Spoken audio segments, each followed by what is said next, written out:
La pendule est sans aiguille. Le temps, on dirait, arrêté. On dirait. On dirait aussi qu'il ne s'arrête pas, qu'il ne s'arrête plus. On dira que le temps ne s'arrête plus ici. Ici, on sera comme avant, comme toujours, maritime, mais sans crier gare.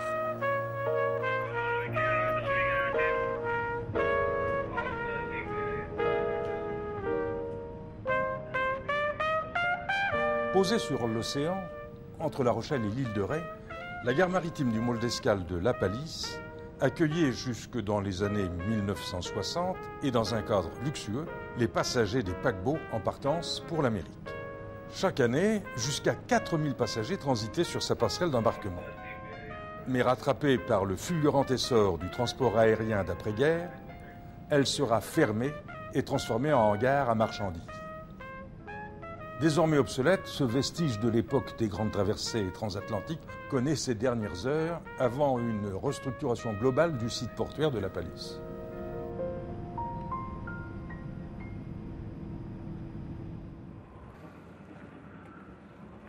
Cette gare maritime fut en son temps un lieu très prisé par les Rochelais.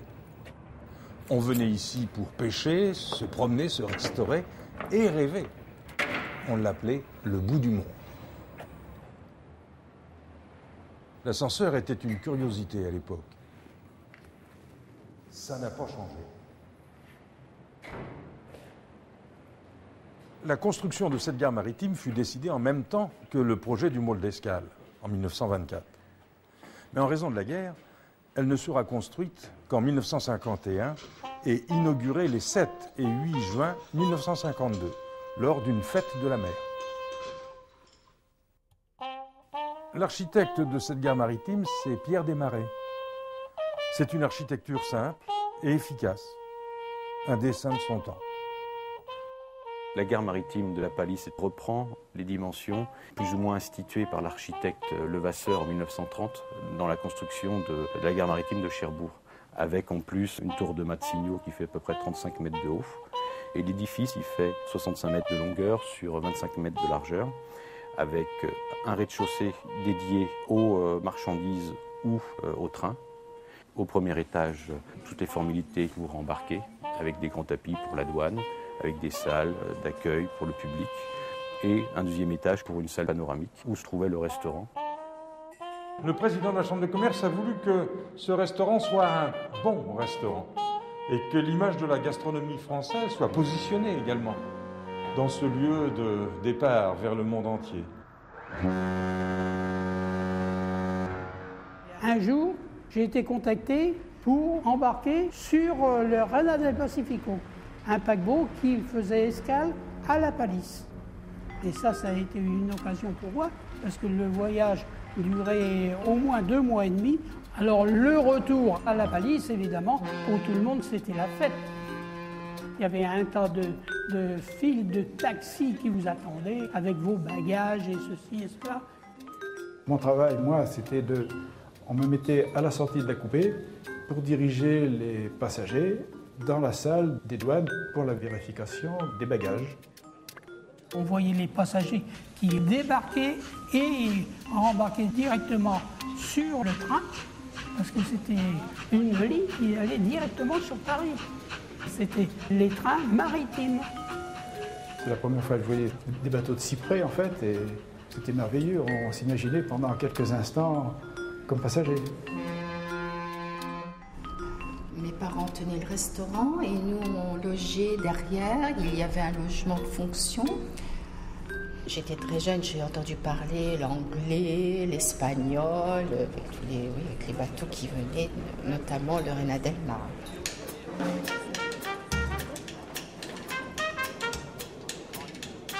C'était quelque chose, il y avait beaucoup de monde, il y avait une effervescence, ça grouillait partout. Sortie d'apprentissage, j'ai eu un choc de voir autant de luxe dans un établissement comme ça. Tout était en cuir rouge et tout ça, et qui était vraiment impressionnant. Je faisais le vestiaire. Mes parents me disaient tu vas recevoir les clients, j'étais habituée.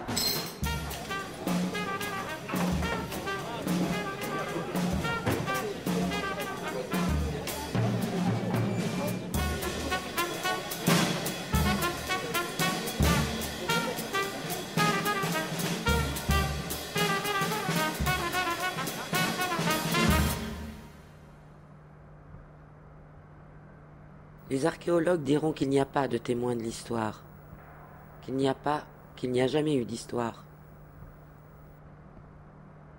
Ce qu'ils trouvent quand ils fouillent, ce sont des traces, des vestiges où mettre leurs mots. Du carton à la carte, s'il n'y a qu'un geste. Il suffit de regarder la main, les trésors qu'elle découvre, les voyages qu'elle invente, pour parler comme les archéologues. La salle d'embarquement. Nous voici dans la salle d'embarquement. Dans cette salle monumentale, 32 mètres de long, 24 mètres de large, le plafond est à 6,45 mètres. Eh bien, on peut imaginer tous ces passagers qui sont là, qui arrivent de l'Europe entière. Et il y a 4 classes de passagers, première classe, deuxième classe, troisième classe et classe émigrants. Et chaque catégorie de passagers a ses lieux de repos et d'attente. Et puis, eh bien, ce qui est indispensable avant de partir, un bureau de tabac, un kiosque à journaux pour les derniers achats avant le grand départ.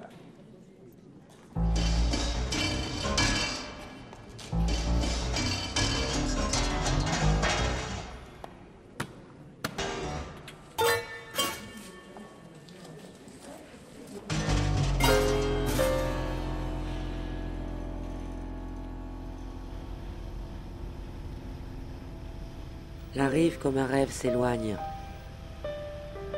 Sur nous, la mer, comme une main se referme. Le regard, dirons-nous, rembobine.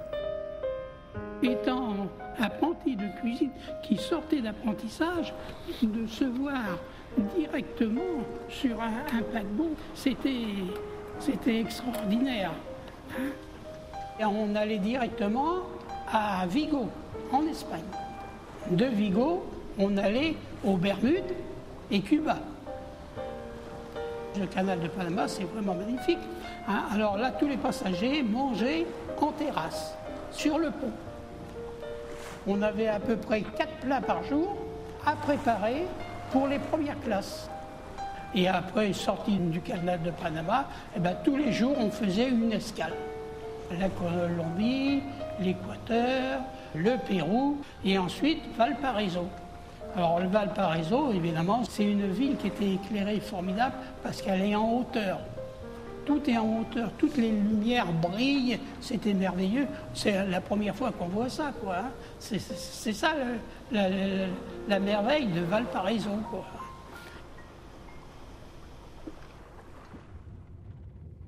La gare maritime est l'aboutissement d'une ambition déjà présente lorsque le président Carnot inaugure le nouveau port de la Palisse et son bassin à flot le 19 août 1890. La Chambre de commerce et d'industrie de La Rochelle voulait non seulement disposer d'un nouvel équipement portuaire efficace pour le fret, mais aussi proposer une nouvelle escale au paquebot transatlantique.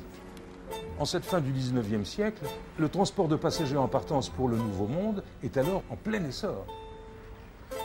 Aussitôt, c'est une compagnie de vapeur anglaise, la Pacific Steam Navigation Company de Liverpool, qui délaisse son escale de Bordeaux au profit de celle, plus aisée et plus rapide, de la Palisse.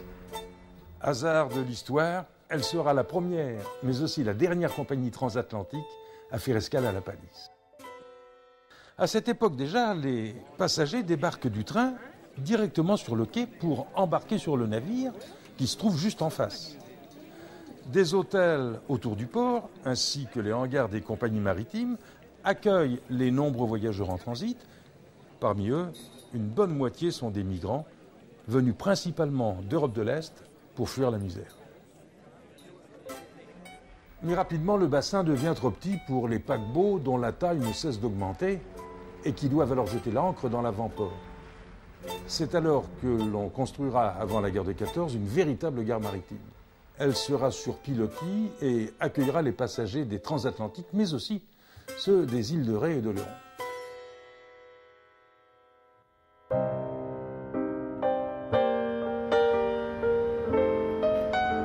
Un jour, la rencontre a eu lieu. Et c'est ici qu'elle a eu lieu. Au bout de ce môle d'escale et devant cette gare maritime, qui n'existe pas encore ou qui n'existe déjà plus.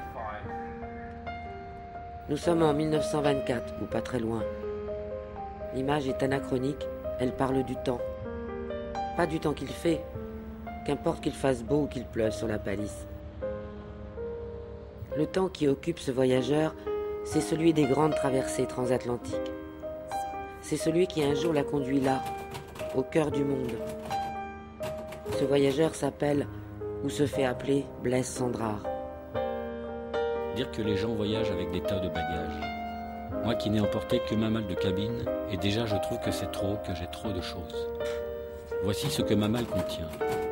Le manuscrit de Moravagine que je dois terminer à bord, le manuscrit du plan de l'aiguille que je dois terminer, le manuscrit d'un ballet pour la prochaine saison des ballets suédois et que j'ai fait à bord entre Le Havre et La Palisse, le manuscrit du cœur de l'ai envoyé à ce j'enverrai au fur et à mesure, le manuscrit de l'Équatorien, plusieurs dossiers d'affaires, 2 gros volumes du dictionnaire d'Armée cravate, 6 douzaines de mouchoirs, 3 liquettes, 6 pyjamas, des kilos de papier blanc, et un gris-gris. Ma malle pèse 57 kilos, sans mon galurin gris.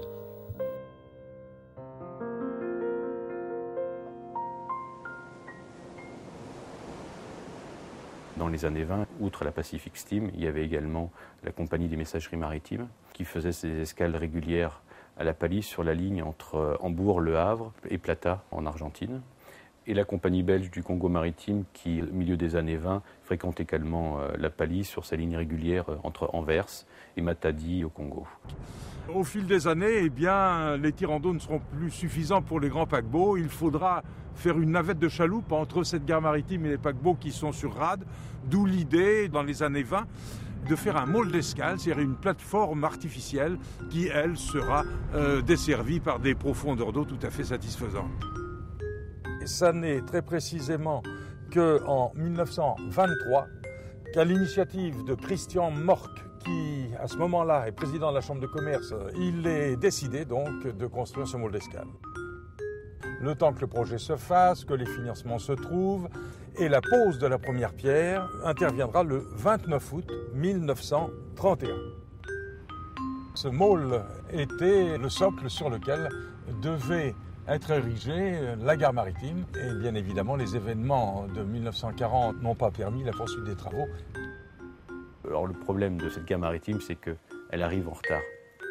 Elle aurait dû arriver à la fin des années 30. Malheureusement, la Première Guerre mondiale a déjà décalé les projets d'agrandissement du port.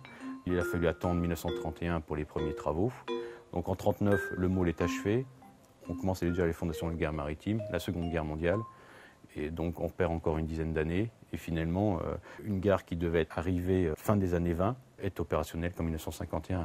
Donc la Chambre de commerce voudrait quand même encore attirer d'autres compagnies, mais bon, elle sait très bien qu'avec les progrès de l'aviation, c'est cause perdue.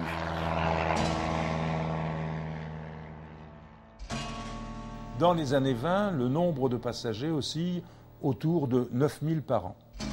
L'activité tombe à 4000 en 1939 et dans les années qui suivent l'ouverture de la gare maritime, on retrouve 4000 passagers par an. En 1955, ils ne sont plus que 2500. En 1961, 1100. En 1964, il n'y a plus que quelques centaines de passagers. Et en 1968, il n'y en a plus que 87.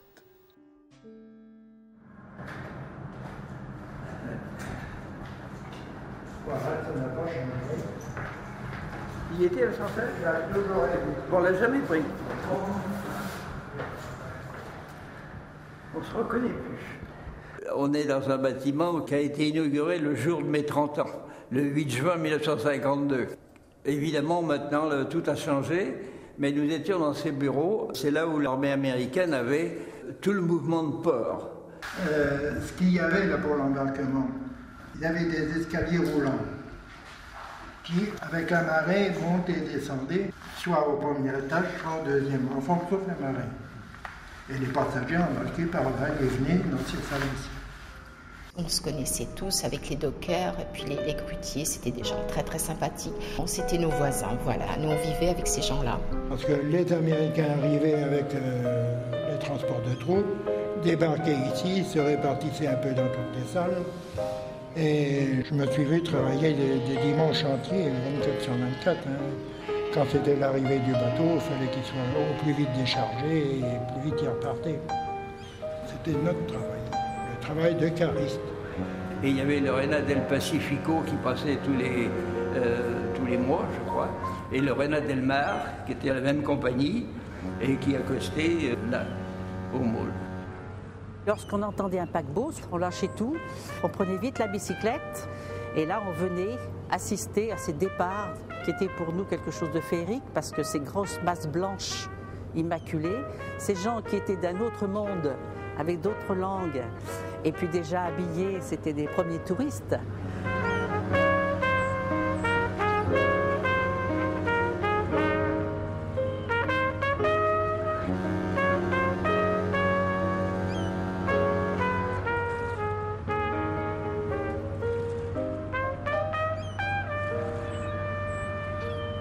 Lorsque l'embarquement était terminé, en fin de journée, vers 17-18 heures, le bateau était prêt à partir. Au moment de larguer les amarres, il y avait le commandant qui parlait à l'équipage, à l'avant et à l'arrière. À ce moment-là, le bateau s'écartait et démarrait l'hymne national anglais. Tout le monde disait au revoir. On avait bien sûr, et vous voyez, je mets encore la petite larme. Et puis les 4 coups après, lorsqu'il s'écartait, qu'on entendait au loin, qui résonnaient, ça laissait quelque chose dans les mémoires. C'était le rêve qui s'en allait. On part, on croit partir, quand c'est l'autre qui s'en va. La vie est une traversée, une vieille métaphore, si vieille qu'elle paraît neuve.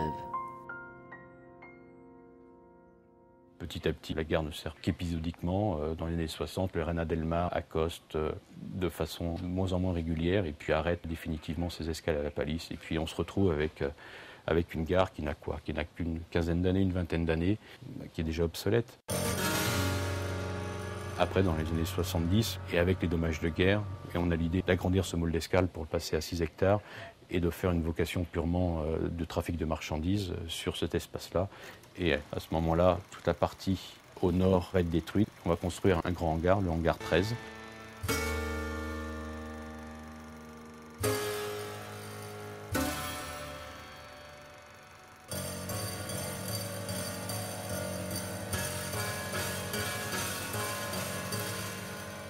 Alors pourquoi elle n'a pas été entièrement détruite? 2 principales raisons. La première, il fallait garder la tour avec les mâts de signaux pour permettre aux pilotes de se repérer.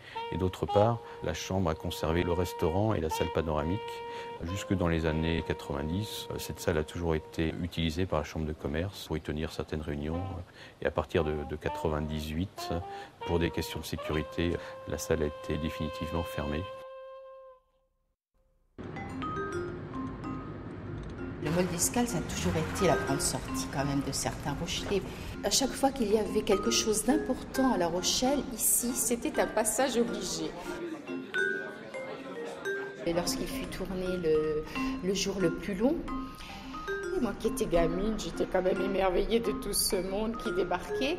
Et j'ai eu la chance d'être photographiée avec Robert Michou. Le restaurant, c'était vraiment quelque chose. Et quelquefois, avec ma famille, nous sommes venus manger, mais pas souvent, parce que c'était pas à la portée de n'importe quel ouvrier à ce moment-là. C'était vraiment le luxe. C'était le seul restaurant où on pouvait voir la mer dans toute sa splendeur, avec les couchers de soleil. Il y a eu des couchers de soleil. On voyait même les bancs de genre de dauphins qui passaient, là, c'était magnifique.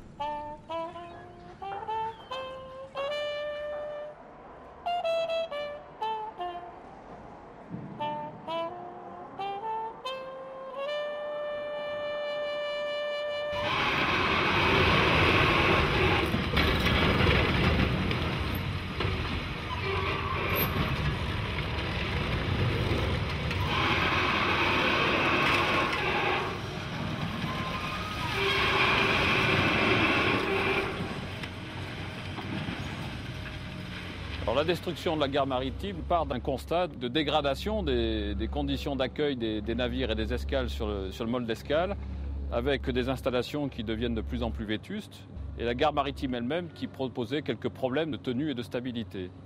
Donc le choix a été fait de reprendre en main le Mole d'Escale en s'inscrivant dans une relance dynamique de l'activité. Le projet s'inscrit dans le cadre de la réforme des ports, qui est une loi qui a été votée en juillet 2008 et qui vise à rendre attractif la manutention portuaire et le monde portuaire en France, sur la façade atlantique en particulier, et dans lequel nous faisons des investissements importants. C'est plus de 20 millions d'euros par an, ce qui est important pour un port comme La Rochelle-La Palisse, dans lequel nous développons l'activité portuaire, et donc en amenant du trafic supplémentaire qui développera une activité beaucoup plus pérenne et beaucoup plus respectueuse de son environnement qu'elle ne l'est aujourd'hui.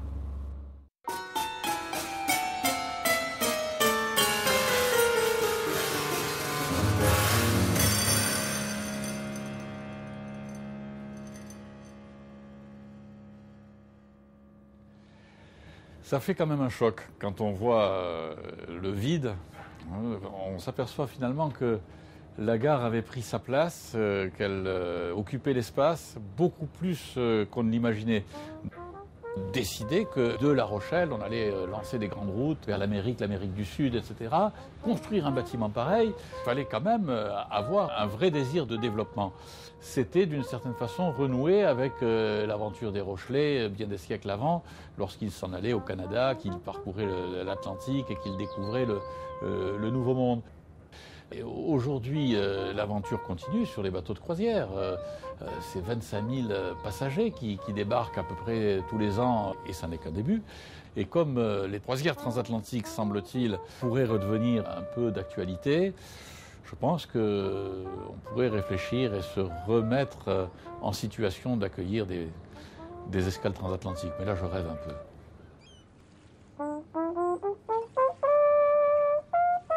Il en partait comme il en mourait. Des bateaux, des voyages, des rêves. Autant comme autant. Autant qu'il fait comme autant qu'il passe. Car il n'y a qu'un mot, et ce sera le dernier, pour la route.